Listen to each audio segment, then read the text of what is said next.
Ladies and gentlemen in the United States and South Korea, good morning and good evening. Welcome to the Korea Defense Veterans Association's first webinar. I am Steve Lee, the Senior Vice President of KDVA. This session is part of our webinar series on ROK-U.S. leadership during crisis. Today's topic is the Combined Forces Command's leadership during crisis with the former Commander of CFC, General Walter Sharp, and former Deputy Commander, General Seung Jo. Our intent is to discuss their shared experiences with combined ROK and U.S. military leadership during crisis. We believe that they will provide some foundational insight that can be useful for other topics like how CFC and ROK-U.S. alliance prepare for and handle deterrence, defense of South Korea, North Korean provocations, and North Korean instability. This webinar does not intend to get into the decision-making space of the current leaders of CFC. We only want to help people better understand how the structure of CFC, the working nature of CFC, and crisis management principles all come together to help the ROK-U.S. alliance take actions or not take actions to manage a crisis. Before we go to opening comments with our two guest speakers, I would like to very briefly cover the agenda and administrative information. After our two guests provide opening comments, we'll go to a moderated discussion with the two speakers and then open the floor for Q&A with our audience members. Audience members can submit questions at any time using the Q&A tab at the bottom of your screen. You can do this even before the Q&A session starts. Because we are streaming live across the globe, please understand that you might experience some temporary glitches in audio or video. Especially if you're a first-time user of Zoom, just understand that these glitches usually clear up in a couple of seconds. If for some reason you have more sustained difficulty, just please log off and log back on. So with that, I would like to welcome General Sharp and General Jung. We really appreciate that you are with us today. I would like to begin with opening comments from General Sharp, who commanded CFC from 2008 to 2011. Sir. Thanks, Steve. And good morning, everybody. And thanks for everybody for joining us, especially General Seung Jo and all of those in Korea, but all of those that are interested in the ROK-U.S. alliance and continuing to strengthen it. It really is an honor for me to discuss Combined Forces Command of the Alliance with my former deputy, General Seung Jo, also the former ROK Chairman of the Joint Chiefs of Staff, a current KDVA board member, and a lifetime friend. General Jung, thank you for all that you're doing and thank you for joining us today. KDVA's mission is really to strengthen the alliance and to honor those who have and are serving in the Republic of Korea. These webinars, we hope, will help educate and help us with sharing of ideas to strengthen that ROK-U.S. alliance. Combined Forces Command is truly a unique, effective, bi-national command. And we'll talk a lot more about that as we get into the questions. But it reports to two governments that is effectively deter North Korea from attacks and is prepared to defend the Republic of Korea from North Korea attacks, provocation, and instability. Combined Forces Command is truly the bedrock of the military part of the ROK-U.S. alliance. I'm looking forward to the questions, and through those questions, I'm confident that we'll discuss some of the details of this great command, how it works to maintain peace and preparedness. Thank you. Thank you, General Sharp. General Jung, sir, thank you for joining us from Seoul. General Jung worked together with General Sharp as the CFC Deputy Commander before taking charge of all ROK forces as the Chairman of the ROK Joint Chiefs of Staff. General Jung, sir. Thank you, Steve. Good evening to the participants from Korea and good morning to those from United States.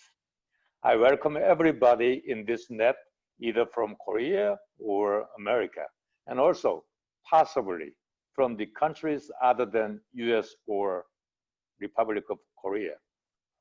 Although COVID-19 limits our activities in various fields, I am so glad that KDVA begins this webinar and that I can participate in the first one as a panelist together with General Sharp, who is my old boss. I believe we chose a very good topic today when we see the current activities of North Korea. As we all know, it is very difficult to perfectly understand the North Korea and precisely predict its future behavior. Recent disappearance and reappearance of Kim Jong-un was the good example.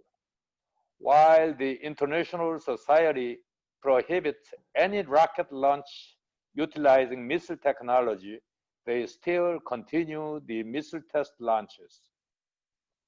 At the recent meeting of Central Military Committee of Korea Workers' Party, they announced the policy to strengthen the military power, including nuclear and strategic weapon capabilities and the artillery power. The military threat from North Korea was not decreased even after they came out to the nuclear negotiation and South and North Korea signed the military agreement. The word crisis to me is usually the abnormal military threat occurred by provocation activities of the North Korean military. The torpedo attack on ROK Navy ship Cheonan in March 2010, Yeonpyeongdo Shaleng in November same year, the nuclear and missile test launches even this year, wooden box mines attack in DMZ in August 2015, or shooting on the guard post in DMZ last month are the good examples. Some of them could be officially declared as the crisis, while others were not.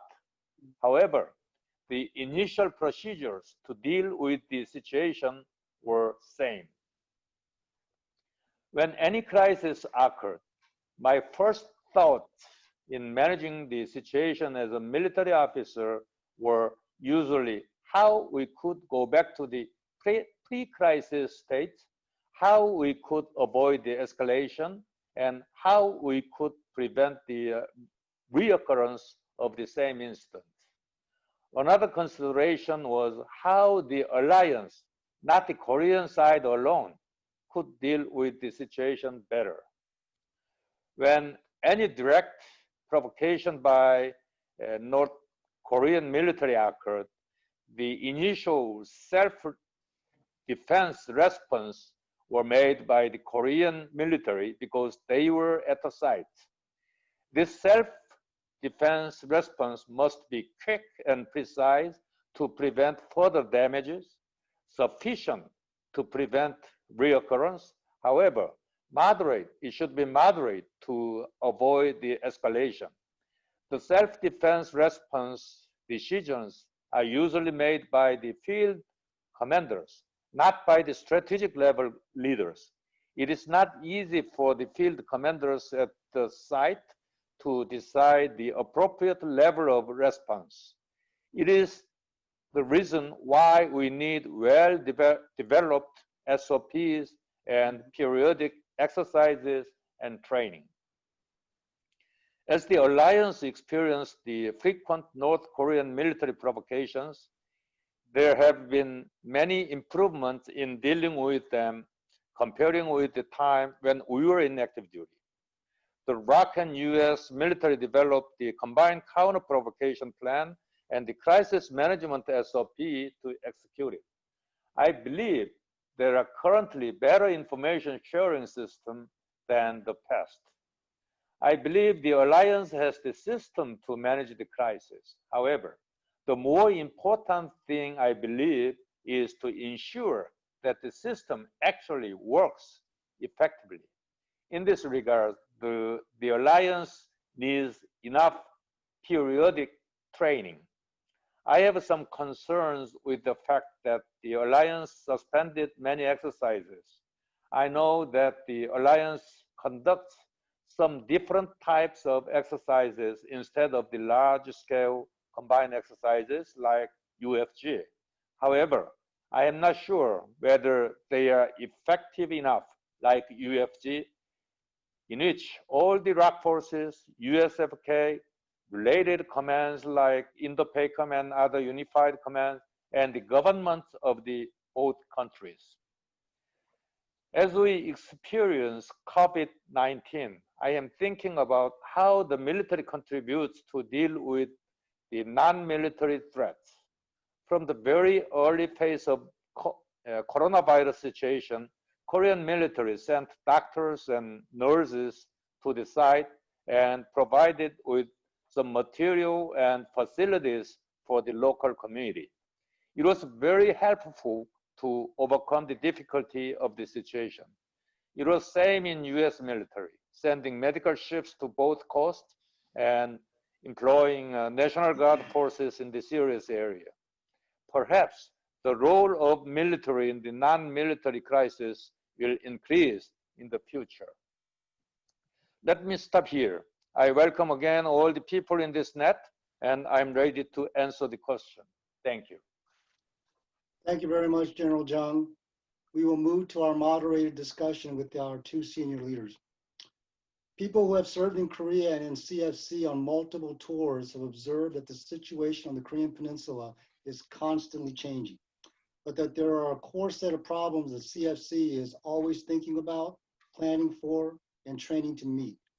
Those topics include deterrence, ready to fight tonight, instability in North Korea, exchange of fires along the DMZ or the naval northern limit line, and North Korean strategic provocations to include nuclear tests and missile launches. Was there anything like a set of principles or guiding strategy for crisis management that helped guide you and CFC? First, General Sharp, and then General Jung, sir. Thank you. In order to look at what the set of principles and guiding strategy is, you have to go back to the mission. And Combined Forces Command mission is really deterrence and readiness to defend the Republic of Korea against attacks from North Korea. That's the basis of what Combined Forces Command does. So the ready to fight tonight is just not a saying, it is the top priority. Everything that we do, whether it's planning or exercises, training, is to be prepared to fight tonight. But as General Jung said, Combined Forces Command is also key in de-escalating any crisis and hopefully being able to get it back to pre-crisis conditions instead of going to an all-out war. There's constant vigilance, training, and being ready for any type of North Korean discussion. We'll discuss this in more details on the second and third questions.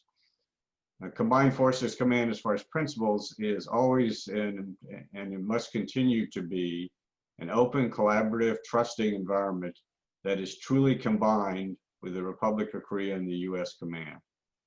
It is a truly binational command.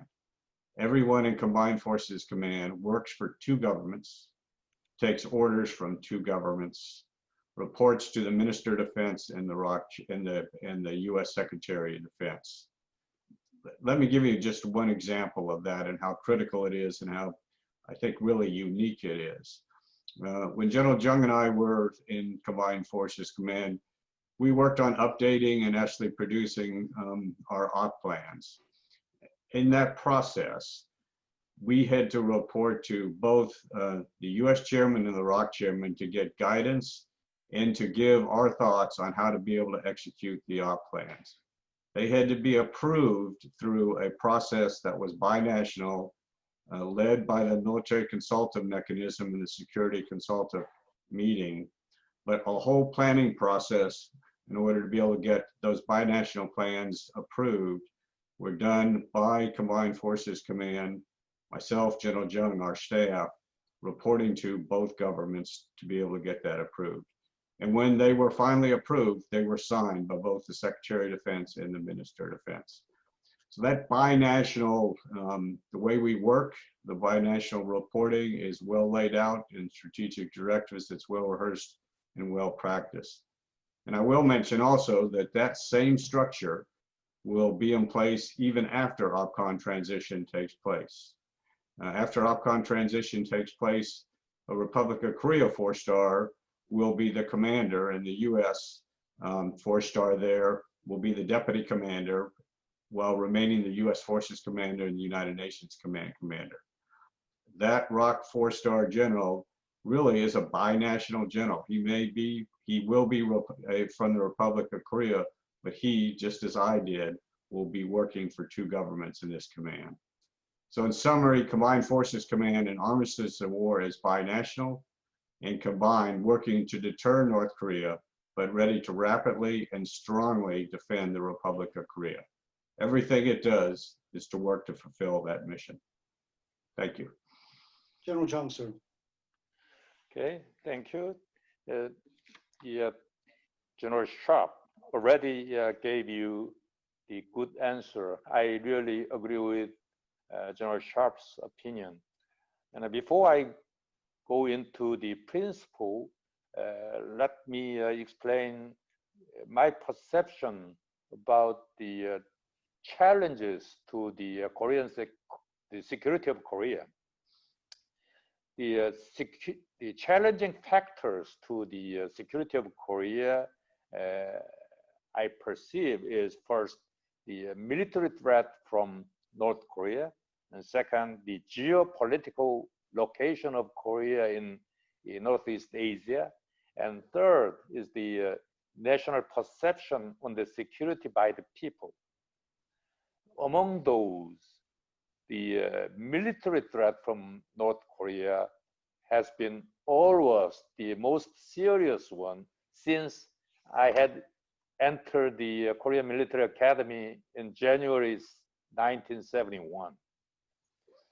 The military threat from North Korea, I mean here, is nuclear and conventional all-out war and provocation and instability situation in North Korea. Now, when there is any crisis situation, what is the goal? I believe the goal is the returning to the pre-crisis state, just like I mentioned in the opening remarks, and just like General Sharp already mentioned in his answer. And we have some considerations in choosing the course of actions in crisis situation. First is how to avoid the escalation and how to avoid the reoccurrence of the same kind of situation, same kind of provocation. And the second one is how how we could effectively respond, is effectively deal with the situation by combined manner.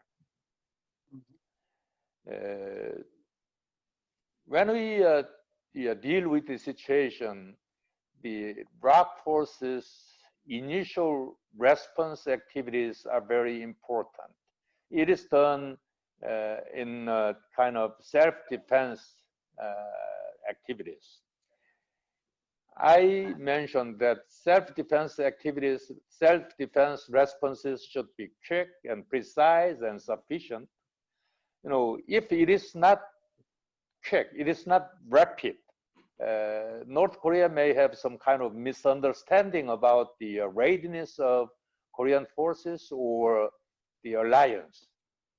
If the response is not so precise, then North Korea may ignore the capability of Korea and the capability of the alliance. Then North Korea may do the same thing again. If the response is not sufficient, then North Korea may have some misunderstanding about the commitment of the alliance or will of alliance. So it is very important that the self-defense response is rapid and the precise and sufficient. And one more consideration is we should be able to deal with the situation in combined manner, because the combined management of crisis is usually more effective than ROK only response. It is very important in the combined responses. For example, the information sharing, the deliberate planning and well-developed SOPs, and training and exercises. And the important thing more than these are the confidence between ROK and U.S. forces. When there is a confidence, we can do many things in a very effective way. But if we lose confidence, it is very difficult to do any mission effectively. Let me stop here. Thank you.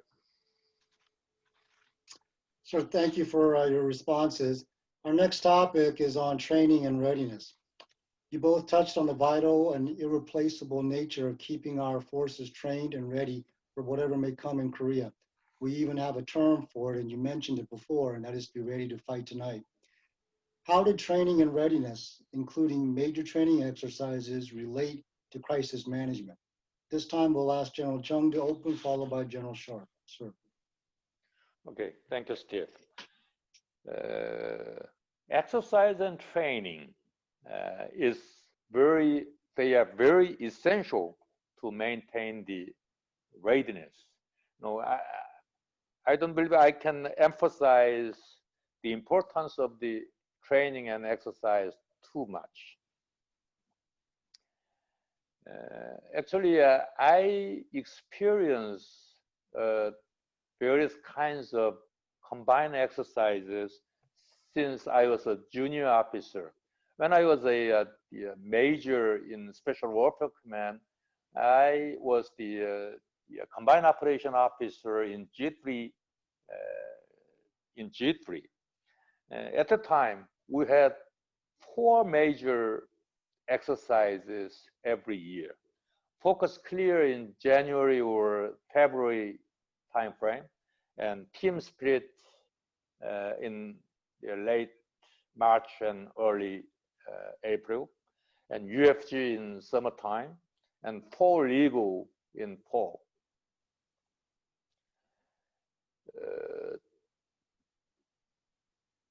We learn a lot from the exercise, but also the exercise can deter the provocation of North Korea. Actually, I heard from a person who participated in South and North talk and who met with Kim Il-sung in the past. And he heard that Kim Il-sung confessed that he couldn't sleep well during team spirit. So it means, the combined exercises has a kind of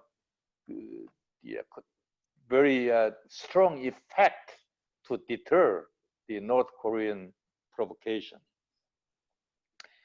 I have an experience to work as a part of multinational forces in Iraq as a Zaytun Division commander. The working in Zaytun Division is just like training in UFG. So as we are experienced in UFG or team spirit or whatever it is, it was not so strange to work in those multinational environments. It was a very good experience. Having training is a very good experience. Before I became the Zaytun Division commander, I was the Deputy C5 of Combined Forces Command when I was a Brigadier General. At the time, the commander was General Laporte. When I worked in Zaytun Division in Iraq, I usually thought about him.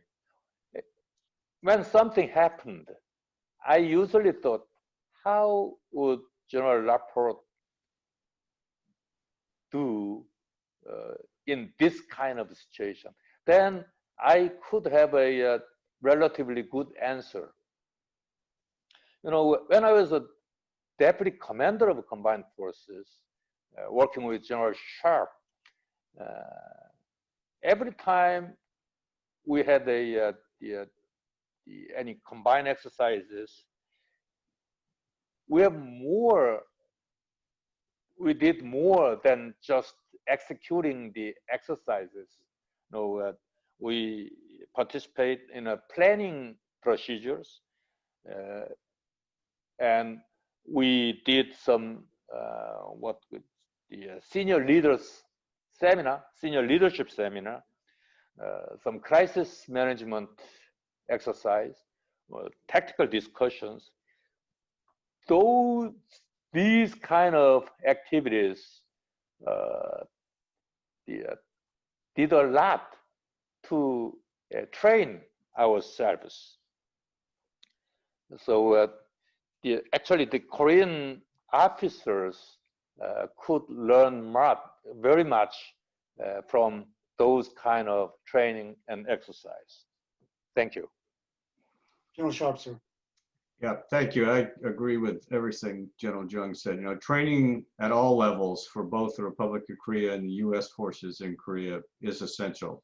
And also I add also for the UN sending states, and it's essential not just for combat readiness, but it is, I believe, a key to deterrence also. So if you look at it kind of from the squad level to the brigade level, most of that training on the land, in the air, the sea, and the cyber domain is mostly done in the field. It's live fire, it's maneuver exercises. Many of them are combined between the ROK, the Republic of Korea, and the U.S. as training events, especially up in the 2nd Infantry Division area and with our air forces that are there stationed in Korea. And this really is key. As General Jung mentioned, I think in his opening comments, it is a very difficult battle space in Korea. And that's because of the size of the North Korean military, the proximity of all the artillery and what they have right along the demilitarized zone. Any sort of response has got to be rapid, it's got to be synchronized, it's got to be exact, it's got to be coordinated between land and air and potential Navy and cyber at the same time.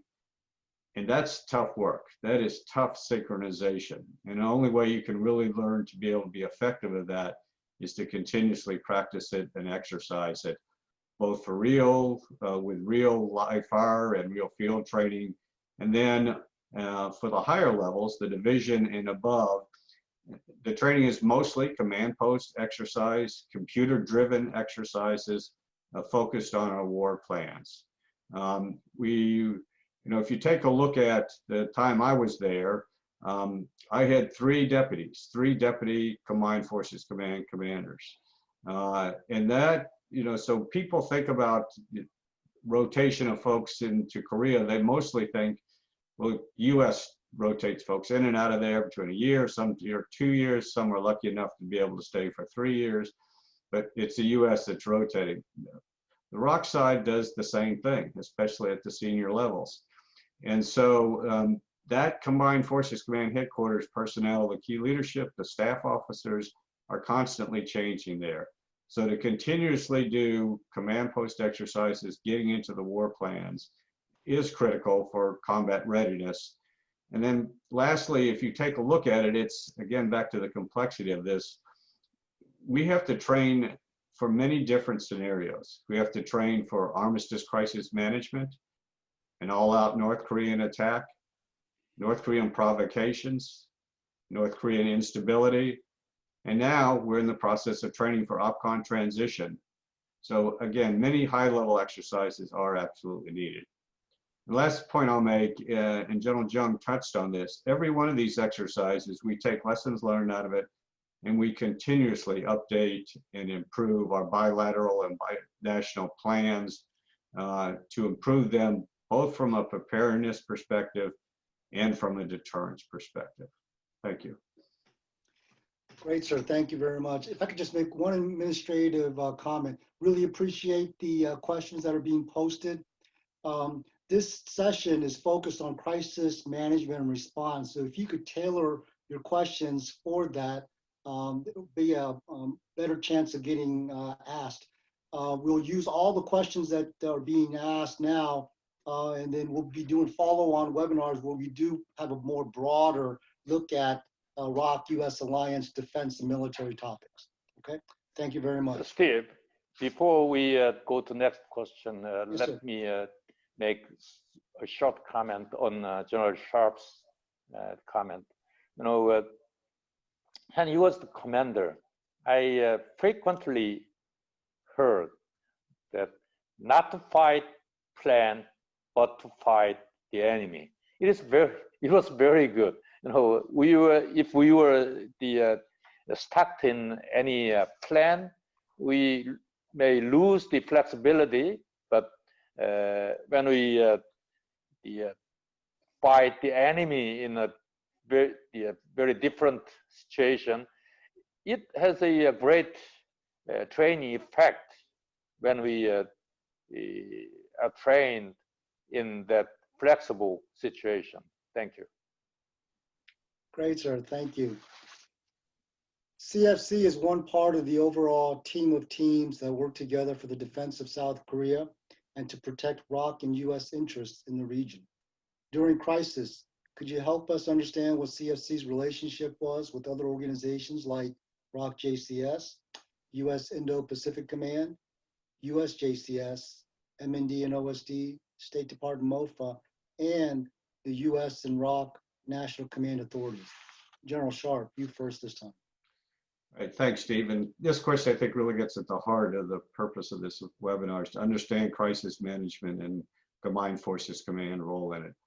So in understanding this, it really is a continuous situation that goes from where we are in armistice through crisis to hopefully never getting there, but if it does, to all-out war.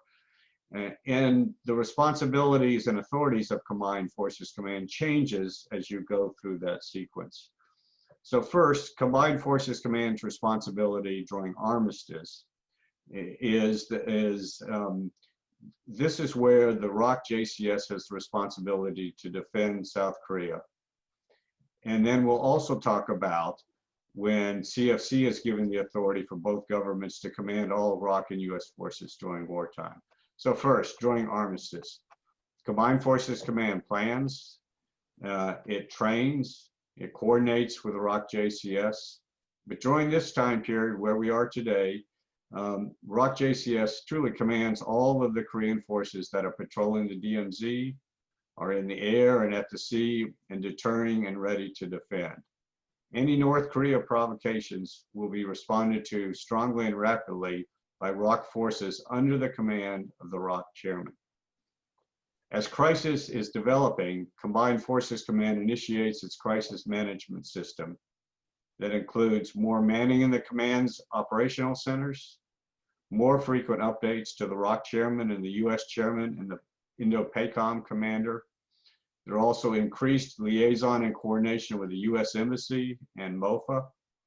The U.S. Forces Korea commanders coordinating with Indo-PACOM for potential increases of U.S. troop and equipment and capability needs.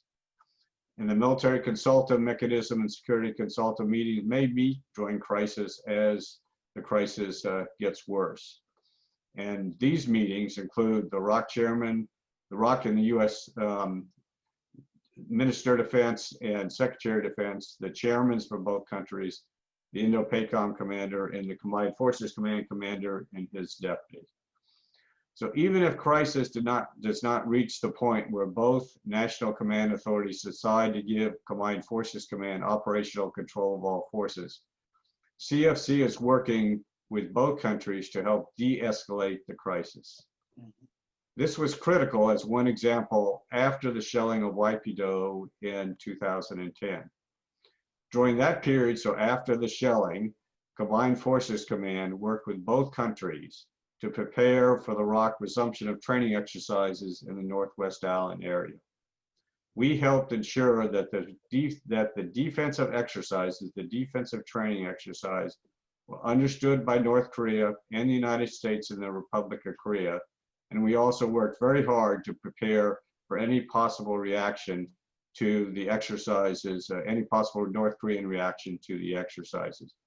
But again, we had not been, Combined Forces Command had not been given command of all troops. So the response and the exercises were under the command and control of the ROK chairman. When crisis does reach the point that both national command authorities decide Combined Forces Command should be commanding all ROK and U.S. forces and preparing for a possible war, CFC is given operational control of all forces and the lead for the warfight. CFC then works to de-escalate the situation while preparing to defend the Republic of Korea. Indo-PACOM and the U.S. chairman are working with the U.S. Forces Korea commander to deploy additional forces and capabilities. But the #1 priority of Combined Forces Command is to prepare for combat and prepare for the defense of South Korea. Let me stop there and turn over to General Jung. Okay, thank you. I agree with everything that you mentioned. And even before the Combined Forces Command have the operational control in some time point, it is very important to have the close coordination between Combined Forces Command and Korean military.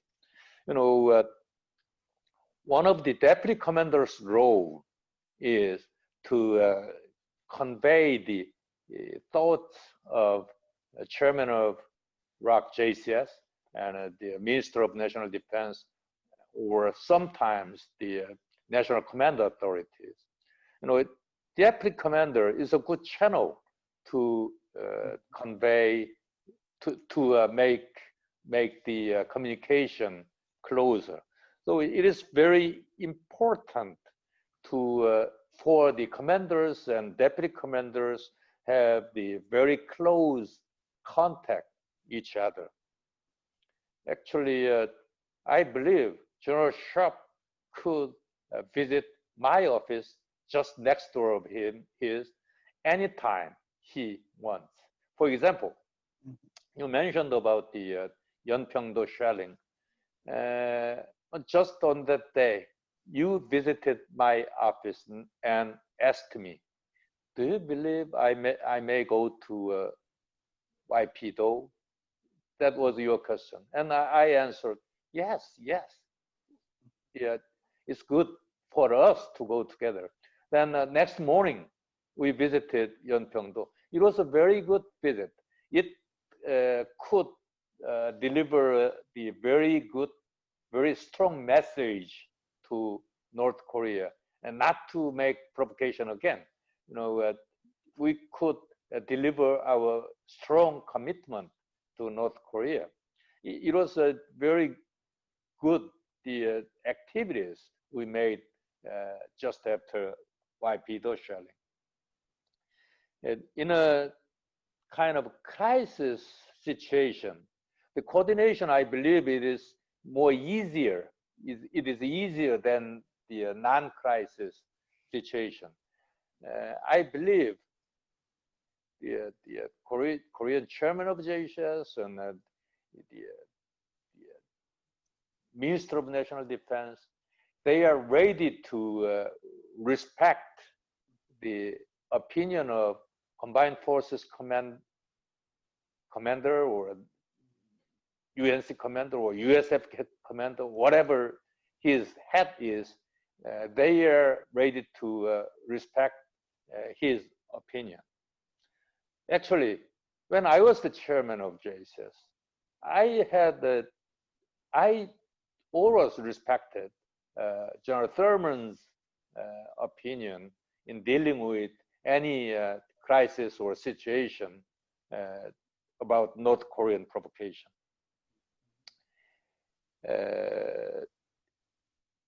The crisis management SOP in recent days enabled the coordination more and more closely. It enables the closer coordination. Now, when something happened, if the Korean military recognized it first, then the Korean military notified it to US side, then they call it an hour when they notified some situation. And within an hour, the 2-star level coordination is made. And within 3 hours, 3-star level, and within 4 hours, the 4-star level coordination will be made in that situation. So this coordination process is very valuable to deal with the situation. When I had some dialogue with some general officers in Joint Chiefs of Staff a couple of weeks ago, they said that they still have the very good, very close coordination with the U.S. military, and they hope to extend that coordination to the diplomatic area and information area and economy area, not just restricted to military area. Let me stop here. So thank you both. We will actually explore this topic in more detail in follow-on webinar later on this year, where we bring in different parts of the ROK and U.S. government in our continuing series on this. With that, I'd like to now go into Q&A. Really some wonderful questions. And I'm going to start with a question that had several people sort of asking. And that is, how do you assess the ROK-U.S. CFC will handle future crisis response after OPCON's transition? And what will be the relationship between the ROK and U.S. CFC and UNC, which I expect will retain armistice responsibilities? And we'll ask General Sharp to start. Thanks, great question. And we touched on this a little bit, so let me just expand on what both I and General Jung said earlier. After OPCON transition, Combined Forces Command, the planning, the exercises, the crisis management, the only thing that changes in the current plan is my understanding. The only thing that changes is a ROK 4-star general becomes the commander and the US 4-star becomes the deputy commander. Everything else I described during this webinar of how crisis management works, how planning works and has to report to both governments, and all of that remains the same. It has to remain the same for this truly to stay a binational command as it goes forward. So that ROK chairman, that ROK 4-star general, truly, and I know it's sometimes hard for people to understand it, he truly is working for two countries. He is working for a ROK chairman and a US chairman and taking orders from them as it goes forward. So, you know, I'll leave it at that. If it works ideally, and I think the only way it really can work is how I just described it. Now for the relationship to the United Nations Command, the US commander, the US 4-star that's there after OPCON transition under the current plan will remain a 4-star.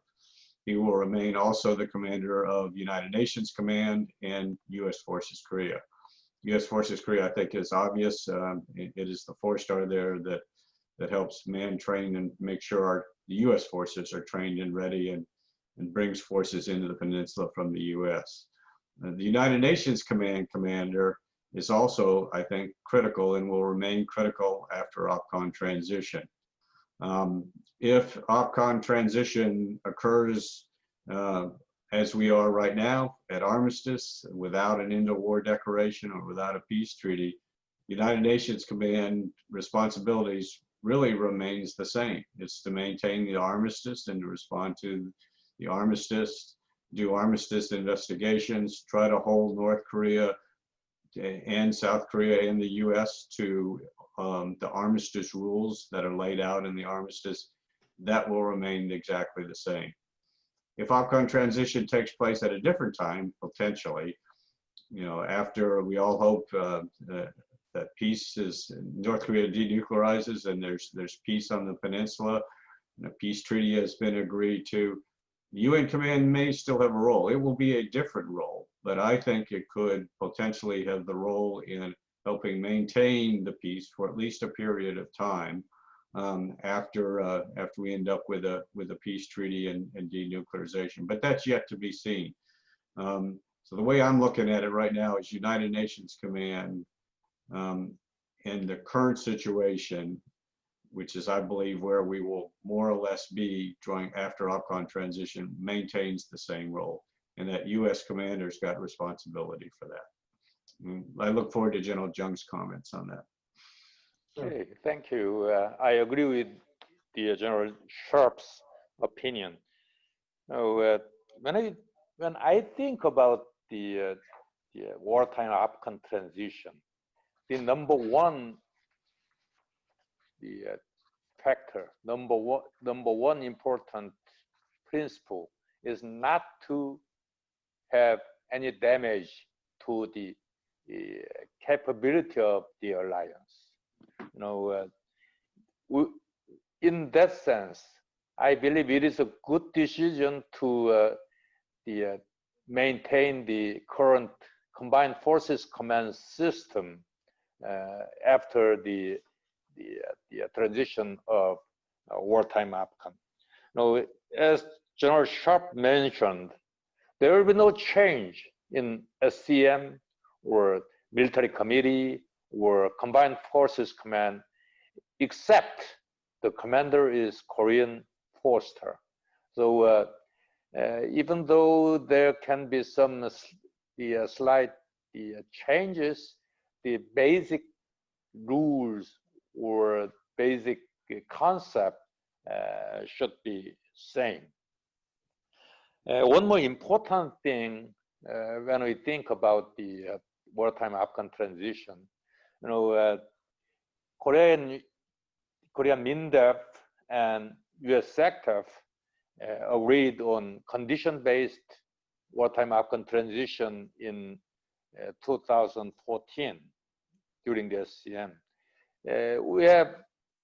They agreed 3 conditions. So it is very important to evaluate whether those conditions are met or not. In that sense, I believe sometimes we need more objective evaluation, not just limited in the internal evaluation, but sometimes we may have some external outside evaluation to ensure it is objective evaluation. When we say the future CFCs, IOC or FOC or FMC, actually they evaluated the IOC last year, and this year they are going to evaluate FOC and the FMC sometime in the future. Those the capabilities is a part of the conditions. They are not the all. They are just a part of evaluation. So it is. Let me say again that it is very important to evaluate the conditions before we decide the transition. Thank you. Okay, sir. So thank you very much. This question will start with General Jung, in that if you had the counter-provocation con plan in place prior to the YPDO shelling in 2010, how might the alliance or South Korea have responded differently? I assume that since the outcome was good, in hindsight, that it might not have affected the outcome. To what extent do you believe that the con plan is a deterrent today? General Jung, sir. Even though we did not have any the combined counter-provocation plan, I believe we had the thought that we should deal with the situation in combined manner. That is why I recommended General Sharp to visit the place very the next day of that provocation. initial response, self-defense response by the Korean military would be same, and so I don't believe there should be big difference with that, as long as we have a combined mindset. That's what I believe. Thank you. Thank you, sir. General Sharp. So I agree with General Jung. I think the counter-provocation planning that has happened since then has taken really the response and codified it in a manner that we looked at in the counter-provocation plan lots of different possible scenarios. And it's both the immediate response and then the combined response that's prepared. But I think what really changed is both the response that South Korea did, but more importantly, the response of the people of South Korea after YPDO. After YPDO, the people of South Korea were absolutely united, and I think remain still today to a very large degree, that any sort of kinetic attack on South Korea is going to be answered rapidly. It's going to be answered with strength and very, very strongly. They demanded that, and rightfully so. And the counter-provocation plan and the Korean South defense responses that are planned and today execute that. And I think it's because of that strong demand and vocal demand and public demand that we've got to respond very strongly, that North Korea has been effectively deterred from those type of provocations. Yes, there was a landmine incident. Yes, there was, an incident with artillery and this most recent incident. But that's nothing compared to YPDO or the sinking of the Cheonan. And I think North Korea got the message that any sort of response that kills South Koreans, and especially South Korean civilians, is going to be answered very, very strong. And I think that has been the deterrent effect that remains there today. So North Korea is focused on short range, medium range, and long range ballistic missiles. They're focused on submarines. They're focused on nuclear type of weapons, different types of provocations to try to be able to wield their influence. So a long answer, but I think the YPDO and the counter-provocation plan and the public response and demand really has been critical to not only preparedness, but deterrence against North Korea. Okay, sir, great, thank you. And this will be General Sharp fielding first. Within U.S. strategy for Northeast Asia, one option or course of action to implement the strategy is to escalate to de-escalate. Almost by definition, the escalate to de-escalate option entails high risk. Please comment on this course of action from a CFC standpoint. I'm not sure I agree with the premise of the question to begin with, that we always have, that's an option anywhere, is to escalate to de-escalate. I think what whoever asked the question may be getting at was back during the fire and fury time under President Trump, where he made it very obvious that we're not going to stand for North Korea to continue to develop their nuclear capability or their long-range ballistic missile capability, and really looked at really strong options to be able to deter them from doing that. And if North Korea continued with long-range missiles, that we were prepared to respond. And you could argue whether that was effective or not. They haven't shot a long-range ballistic missile in a couple of years. They've shot a whole bunch of short and medium-range ones, though.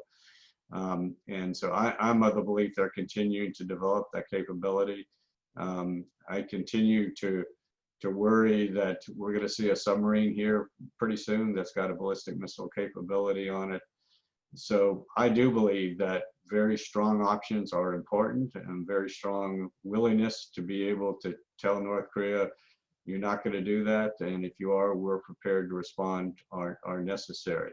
There's always a balance between doing what I just said and trying to work to get talks, trying to work to get North Korea to do what they should be doing in both denuclearizing and working towards more of a free and open society that trusts, that builds on human rights and builds on the economy.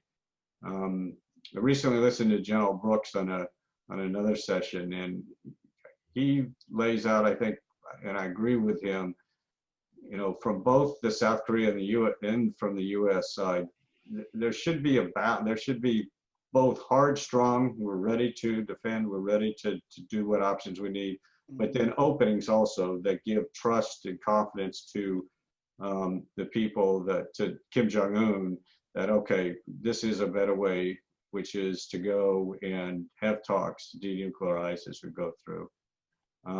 But the strong option has got to always be there.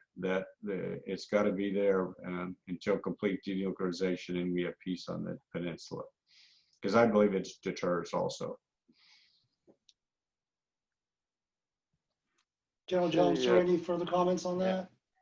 I agree with General Sharp. When we think about the basic tactics of communists, when they have kind of advantageous situation, they choose the option to fight. And when they have the disadvantageous situation, they choose the option to have dialogue or negotiate. It has been same all the time. So as General Sharp mentioned, only when we have a very strong option to deal with the enemy, then we can deter the provocation and we can de-escalate situation. It is same when we see the nuclear situation of North Korea. If we have a strong option to deter the North Korean from using nuclear capability, then it may help them to denuclearize the North Korea. So I believe the alliance should have a very strong will to fight against North Korea. That's all I think. Thank you. Okay, sir. Let me touch on, just to expand for a minute on this, and it follows on what General Jung had said in one of the earlier questions about DIME, the diplomatic, informational, military, and economic. If you look at each one of those components, there is, call it, a strong part and a part that says, right, let's get together and chat. So on the diplomatic side, it is being very strong and vocal that North Korea has to denuclearize, they have to abide by human rights, but there's always also the, let's talk, we can work this out. Let's work diplomatically to be able to do it. I have said for years that I believe the informational side is something that we need to strongly improve upon to get word into North Korea about what freedom and human rights really means, and to try to get some groundswell, if you will, from North Korea that we've got to make change up there. On the military side, again, it is the deterrence things we've talked about, the military capabilities, things that we've talked about, but also having that very strong option. And then on the economic side, really is again, very strongly both ways. You got the sanctions, which are, I think they have hurt North Korea. But at the same time, we are offering, the world is offering, North Korea changes its way. There's all kinds of economic aid ready to go into North Korea if you truly do need to denuclearize and worry about human rights and all.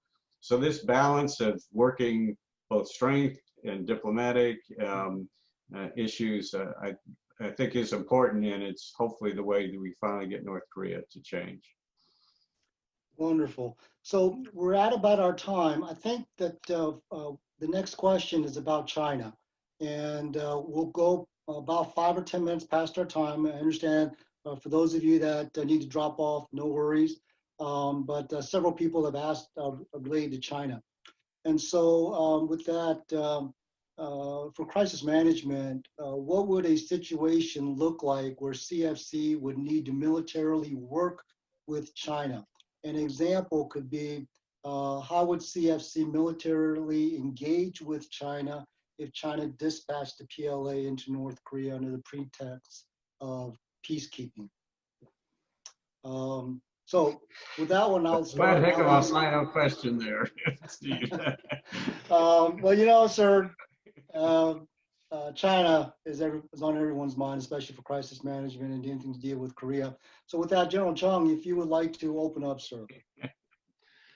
Okay. When we think about the instability situation of North Korea, I worry a lot about the Chinese intervention to North Korea. So it is very important for the alliance to avoid the Chinese intervention to North Korea. It is same when when the alliance have the very strong attitude on that, we may avoid the Chinese intervention. But when we have some kind of weak, very weak, the will or commitment, China may think about the intervention. That's what I think. Great, sir. General Sharp. So I think when you talk about China and CFC's role working with China, I think a large part of it is situational awareness, to make sure that China understands that what Combined Forces Command is doing is not against China. It's defensive. It's trying to de-escalate. There's absolutely no intent of doing anything kinetically, anything cyber-wise against China.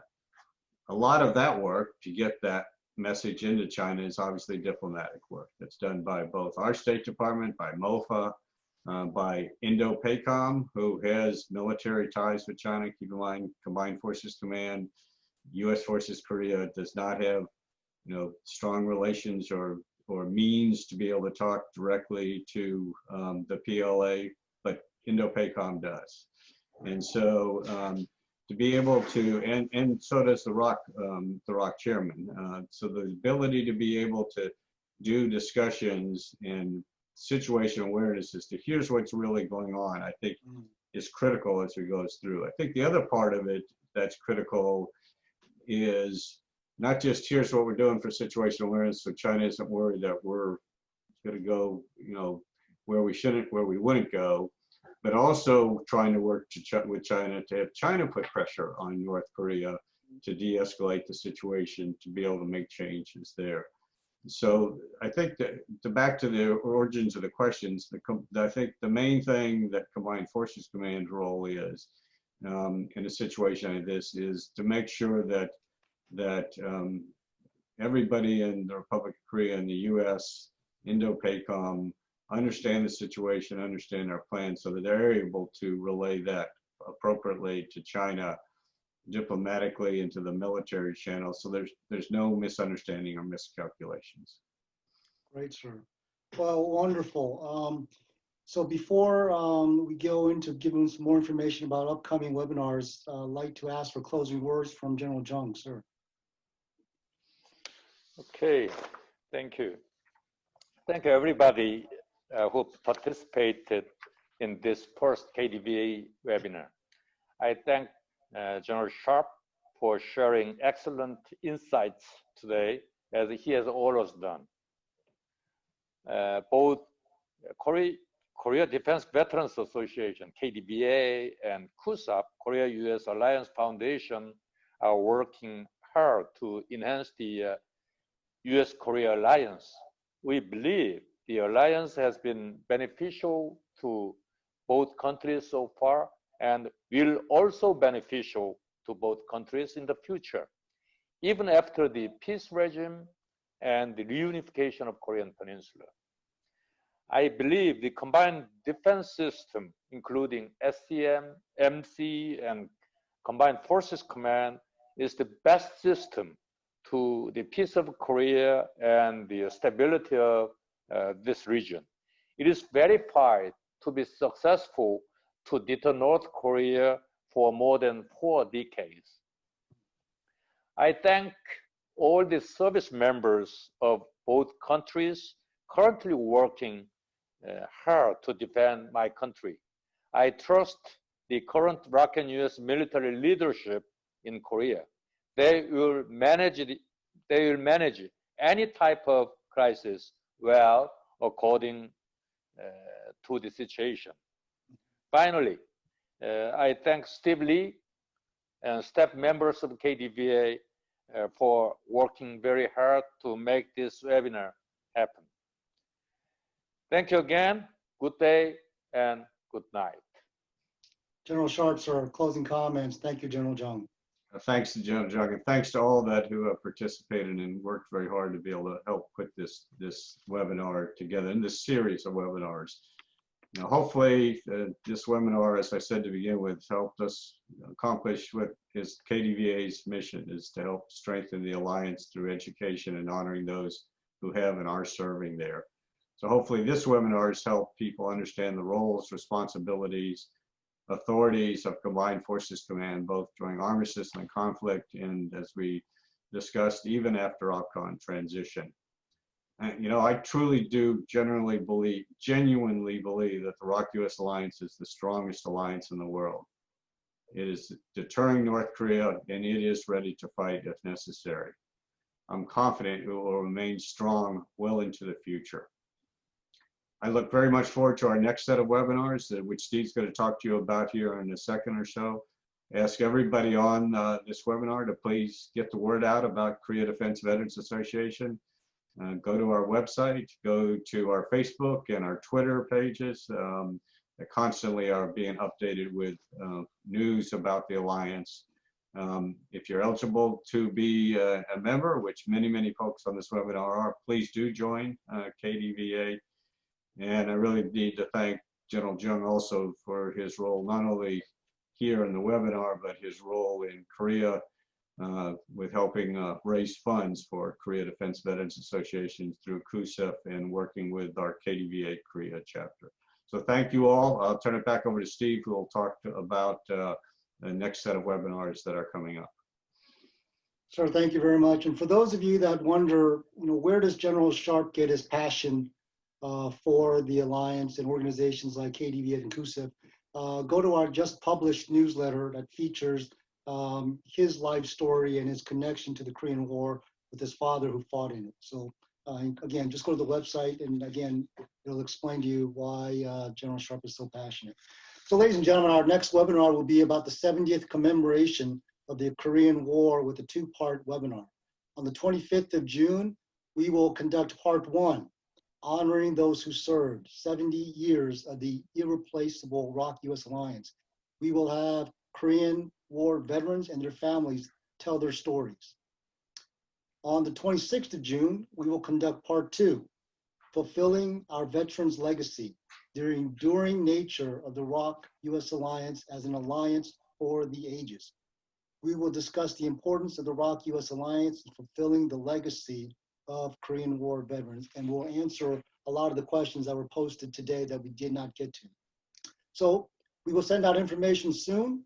We look forward to seeing you then, and again, thank you for everyone for participating, and we'll see you again soon. Kachi kapshida. Thank you. We go together. Thank you, sir.